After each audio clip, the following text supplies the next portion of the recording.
In order to begin to understand how our financial system works, we need to go back to the early 1900s, 1910 to be exact. Everyone at some point in their lives has heard of the Federal Reserve, but most likely don't understand what it is or how it works. The Federal Reserve, referred to as the Fed, is a central bank that many economists refer to as the biggest robbery ever enacted on the American people. The reason for this is because the Federal Reserve is neither part of the federal government nor does it have any reserves. Yet, this single organization controls the money supply of the most powerful country in the world.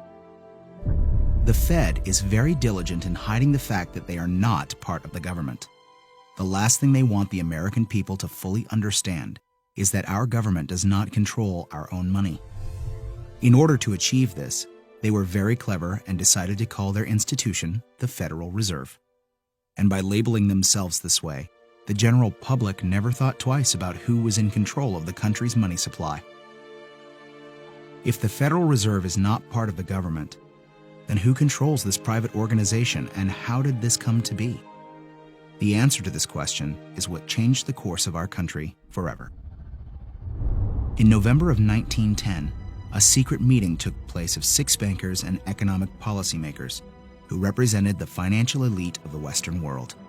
It was hosted at the J.P. Morgan estate on Jekyll Island in Georgia.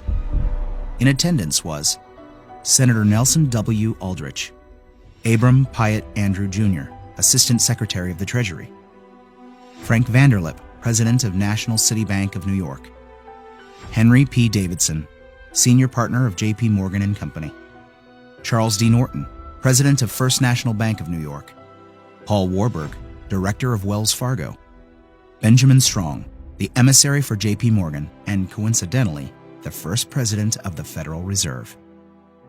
Years later, Frank Vanderlip referred to this meeting as the actual conception of what eventually became the Federal Reserve System. This meeting was so secret at the time that not even the names of those who attended were mentioned to the servants who lived and worked on the island. The men who attended came on a late-night train, claiming to be on their way to a hunting expedition, but instead, these bankers met with Senator Nelson Aldrich to draft what would eventually become the Federal Reserve Act. This private meeting, attended by some of the most powerful men in America, was strategically designed to take control of our country's money supply and to achieve ultimate power in America. Mayer Amschad Rothschild, one of the most powerful European bankers of his time, stated it best when he said, "Permit me to issue and control the money of the nation, and I care not who makes its laws." On December 23, 1913, 2 days before Christmas, when most people in Congress were home with their families, the Federal Reserve Act was signed into law by President Woodrow Wilson. That single act, however small it may seem, transferred the control of our monetary system from our government into the hands of some of the wealthiest men in our country. Putting into law the Federal Reserve Act gave unlimited power to a few wealthy banking institutions in America. The Fed has the power to issue currency, manipulate interest rates, and run secret bailouts. Yet Congress and the President are not allowed full oversight over this powerful organization.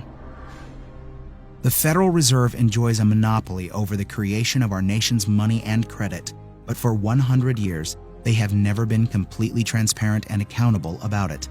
And we don't have to look back too far from today to see what it looks like in real life.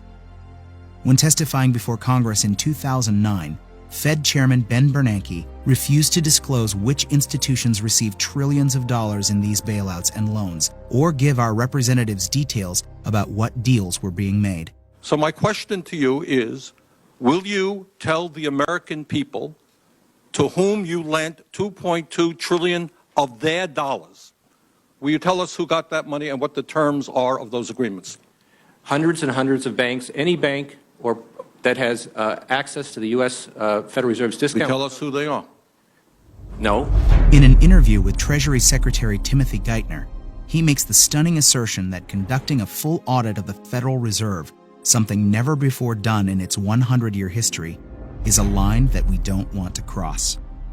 To be denied full transparency of these transactions after U.S. taxpayers contributed over $16 trillion to these bailouts and loans is unthinkable and unconstitutional. It is our right as American citizens to know where our money is being spent.